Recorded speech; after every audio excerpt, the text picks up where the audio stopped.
അയോധ്യയിൽ പള്ളിക്കകത്ത് രാമവിഗ്രഹങ്ങൾ കൊണ്ടുവച്ച പുരോഹിതരിൽ ഒരാൾ ഇന്നും ജീവിച്ചിരിപ്പുണ്ട്. महंत राम सुभग दास जी महाराज शास्त्री अखिल भारतीय रामानंद संप्रदाय के प्रधानमंत्री, ये प्राइवेट महंत भी हैं और उस ट्रस्ट के सर्वाधिकारी हैं। 23 दिसंबर 1949 ईस्वी 23 दिसंबर 1949 ईस्वी में आप भगवान का अवतार हुआ था आपके द्वारा। आपके ऊपर भी कोई ऑर्गेनाइजर था? उस नियुक्ति में प्रधान नैयर साहब थे, के नैयर, जो यहाँ के डीएम थे। और 1949 से लगातार प्रतिमा रखी गई है, तब से नहीं हटाई गई अभी तक। तो आप ही ने रखी थी? महंत राम सुभग दास जी शास्त्री जी जो आप सामने में हैं, आपने ही रखी थी। स्वप्न को साकार किया मूर्ति रख के। स्वप्न केवल इन्हीं को नहीं आया, अभिराम दास के मन में भी आया और महंत दिग्विजय नाथ के मन में भी आया, महंत राम सुभग दास जी के मन में भी आया।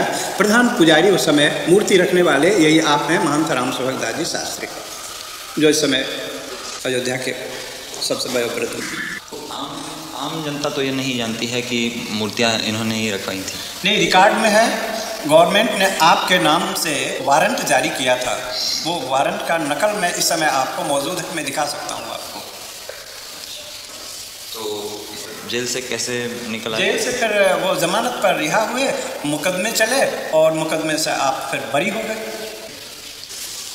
नैयर साहब ने निर्णय दिया कि जब तक इस केस का फैसला न हो तब तक इसे बरी कर दिया जाए। मेरा जो प्रारंभिक काम था कि भगवान राम उसमें स्थापित हों, इस सिद्धांत लेकर जितना काम करना था मैं किया। अभी बोलने पे मुझे गवर्नमेंट बंद भी कर सकती है इसलिए मैं बोलता हूँ नहीं। പഴയ പള്ളിയിലെ വൃദ്ധനായ ഇമാമും അദ്ദേഹത്തിന്റെ മകനും ആ സംഭവം ഓർക്കുന്നു.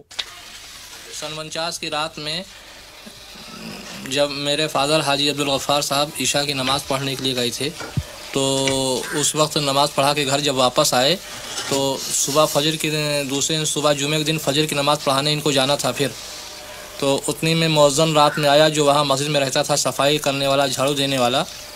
उसने बतलाया कि हमारे यहाँ मस्जिद के अंदर तो मूर्ति रख दिया है बैरागियों ने। तो इन्होंने कहा कि अच्छा ठीक है, हम चल रहे हैं वहाँ, ऐसा कैसे हो सकता है।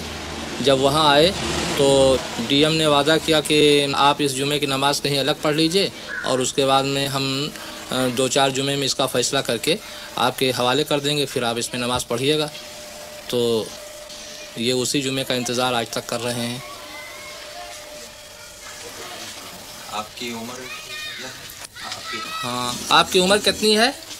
84 वर्ष। डिप्टी कमिश्नर साहब, जिनका नाम है नैयर, इन्होंने उसमें बुत रखा दिया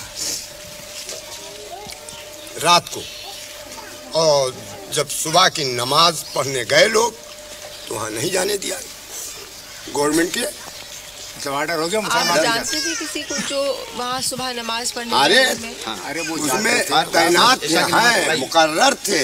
अजान देने वाला अलग और नमाज पढ़ाने वाला एक खास आदमी होता है जिसको पेश इमाम कहा जाता है।